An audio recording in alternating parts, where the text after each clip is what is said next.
Okay, where do you begin? With a good morning, good afternoon, good evening. Regardless of what time it is, I guess a good and respectful manner to start is with our hello. But if we had to look at the word respect within itself, it's obviously also an equal understanding that every person has a different description or perception or expectation of how this word of what this word actually means unto them, of how they would like to be treated in this world that we have come to exist in. For instance, if we had to say respect nature, it's obviously more of a sense of respecting the life of nature rather than the thought-based idea of what nature physically is. If we had to say respect the ocean, it's more again resulting back to the ecosystem within the ocean, of which should be respected, it should be respected upon the land, for instance in the forest and all of that. So when a person comes to the sense of respecting, being wanting to be respected, it's more about being wanting to be respected in a sense of their peace and love and happiness that they can experience in this physical state. I mean, we all want to experience peace. We all want to experience love. We all want to have a sense of belonging. And through the state of happiness, we seem to find that sense of belonging, whether it's with others or whether it's with animal, plants, I mean, even with ourselves. I mean, just roaming the earth magically and mystically to who knows where. I mean, but there is such a deep urge to be respected. So how could a person say, I would like to be respected in indifference compared to the other person when it's all going to be the same at the end? I mean, if we had to look at respect in itself, again, it's in an infinite state whereby, again, it's an emotional connection with a divine source of life.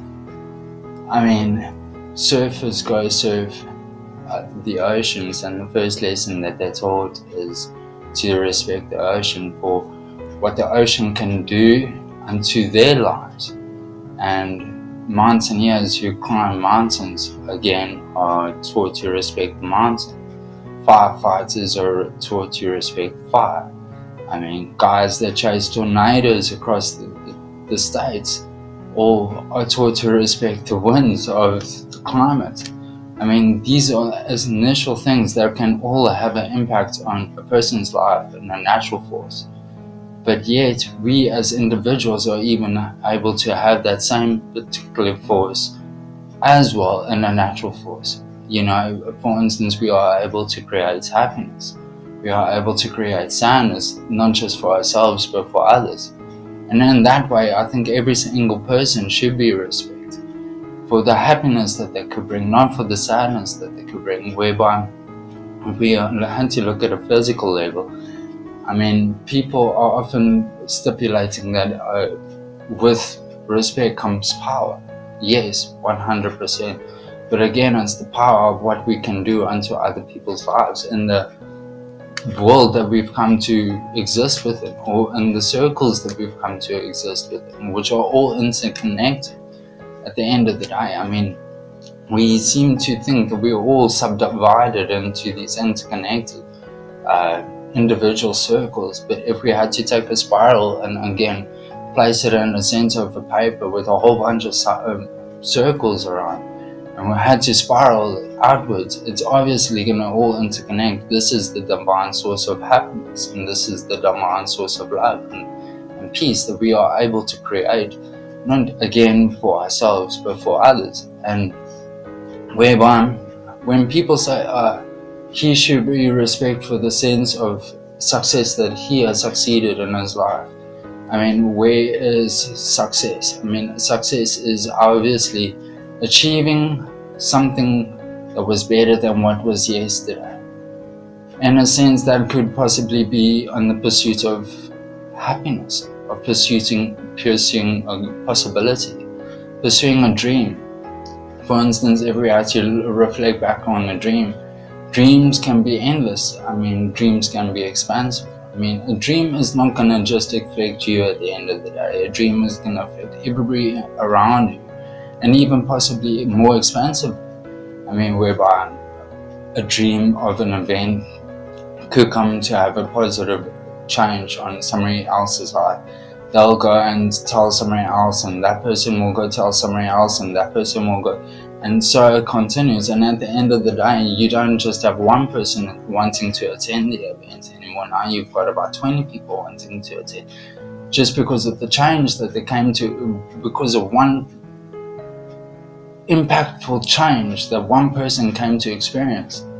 I mean, this is the power that we can create. I mean, we create environments not just for ourselves but for others to exist within. I mean, we are not in just for ourselves. So where is the pursuit of happiness? The pursuit of happiness is obviously, again, resorting back to being in a better stage of what we were yesterday. But happiness is such an infinite state, so we can not only just experience happiness within the moment, but to experience it in an expansive moment, whereby it's again reflecting upon pursuing the betterment of life within a dream or in a goal or something like that. I mean, we all have possibilities within us, and how can we possibly explore those possibilities if we are constantly withholding them within ourselves because we feel that we're not respected, or that we're not supported, or we don't have a sense of belonging when we all belong? I mean, Human Rights Day is coming up, and there's 31 human rights, but if you had to look at all of them, I mean, it's blatant instructions of human dignity, of, again, to be able to live in a sense of happiness in this physical state of that we are all a part of. I mean, if we had to look again, the word namaste means I respect the individual in you, and you respect the individual in me. It goes besides of what our thoughts are based upon. It goes besides about what knowledge is based upon. It goes more upon our emotional connection to each other and to this world, and to a much more betterment of what we can create. I mean, we are creative beings. If we had to go outside and look at it, the physical state that we have come to exist in, it has somewhat been influenced and it has been somewhat inspired, but again, it exists. It exists because we came to create it. Every single person, regardless of how they played their part or how they supported it, knowingly, unknowingly, it all exists to be explored. And if we are able to create such an expansive state, what we are currently experiencing, imagine if we had to truly expand that through the depth of love and peace, whereby again it's resorting to the stage of happiness. Again, it's not creating happiness for ourselves or creating it for certain individuals, but creating it for an expansive level. I mean, world peace isn't set for a certain amount of individuals, but world peace is set for the world entirely. World love isn't set amount for certain individuals, but world love is meant for entirely. We don't have to like each other, but there is no need to cause sadness. I mean, how can we possibly think that sadness, we can accomplish sadness through causing somebody else's pain? I mean, that is just, it's inhumane, and it is not within us. I mean, this is what influence has done to us, controlled influence, whereby we are seemingly forced to be physical slaves, many of us working 9-to-5 jobs for a mere course of survival, where we are much more possible, much more creative than that. And if we had to just support each other on an expansive level, I mean, happiness is within an infinite state, whereby happiness is without boundaries, without conditions, without stipulations, without terms. And if we could come to just acknowledge that within ourselves, then no, nobody's perfect, but why not just try? Why not just try? I mean, trying is better than doing nothing. I mean, if we're gonna fail at it, why not fail at it successfully? And say, okay, well, this was the lesson that came to be learned from that failure, and just grow from that lesson. I mean, every lesson is a possibility of growth. Every lesson is a possibility of happiness. Every lesson is a possibility of love. Every lesson is a possibility of peace.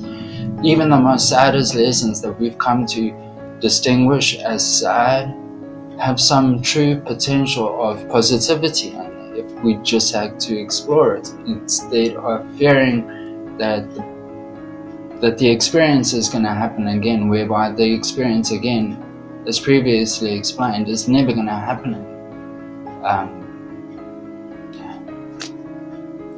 I mean, the human race is not limited. It consists of millions to billions of individuals, and us limiting the human race is not just limiting the human race, but limiting ourselves.